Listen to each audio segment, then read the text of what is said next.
The EURUSD currency pair continued its upward movement on Monday, but in the second half of the day, a decline in the quotes occurred. In general, we cannot conclude that the flat sideways market is over. The price again reached the area of the previous local maximum and was unable to continue its movement to the north.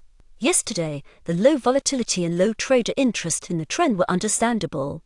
There were again no major macroeconomic events during the day, and Christine Lagarde's speech yielded no notable insights. Thus, we faced another boring Monday, all within the context of a 2-week flat. However, the market is expected to liven up this week. After all, labour market data, ISM indices, and unemployment figures are not published every day. And these are the indicators that the Federal Reserve will take into account on September 1617 at a meeting that can already be called a fateful one. Either the Fed will resume monetary policy easing or put off this decision once again. For the dollar, there isn't much difference, but a rate cut is yet another factor contributing to the decline. On Monday, no trading signals were formed. A last buy signals appeared on Friday, and the pair bounced twice from the 1.1660-1.1666 area. The target area of 1.1750-1.1760 has not yet been reached. COT report. The latest COT report is dated August 26. As shown in the chart above,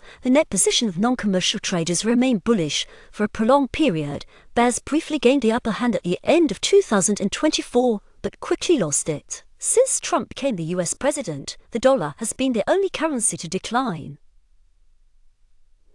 We can't say with 100% certainty that the US dollar will continue to fall, but current global developments seem to suggest this scenario. We still see no fundamental factors that would strengthen the euro, while there remain plenty of factors that could lead to further dollar weakness. The global downtrend remains in place, but what does it matter that the price has moved for the last 17 years? As soon as Trump ends his trade wars, the dollar might recover, but recent events show that the war is likely to continue in one form or another. The possible loss of Fed independence is another major pressure factor for the US currency. The positioning of the red and blue lines on the indicator continues to point to a bullish trend. In the last reporting week, long positions held by the non-commercial group grew by 5,700, while short positions grew by 1,300. Accordingly, the net position increased by 4,400 contracts during the week. EURUSD 1-hour analysis on the hourly time frame. The EURUSD pair has taken its first step towards forming a new upward trend, but so far, it has only taken a single step. The global factors that we constantly discuss as contributing to the decline of the US currency have not disappeared. We still see no reason for a medium-term dollar rally, and now, technically, the trend is upward on almost all time frames.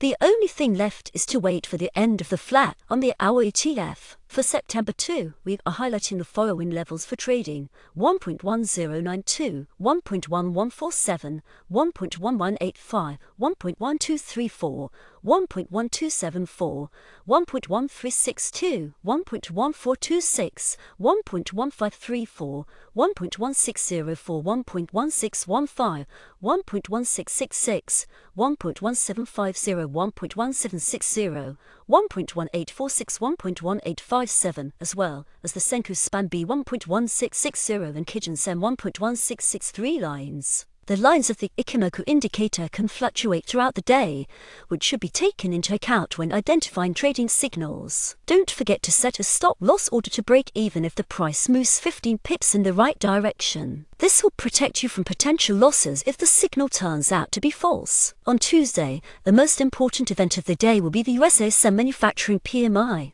This report will open up a series of important US data. The EURUSD pair may break out of the sideways channel today if this report disappoints.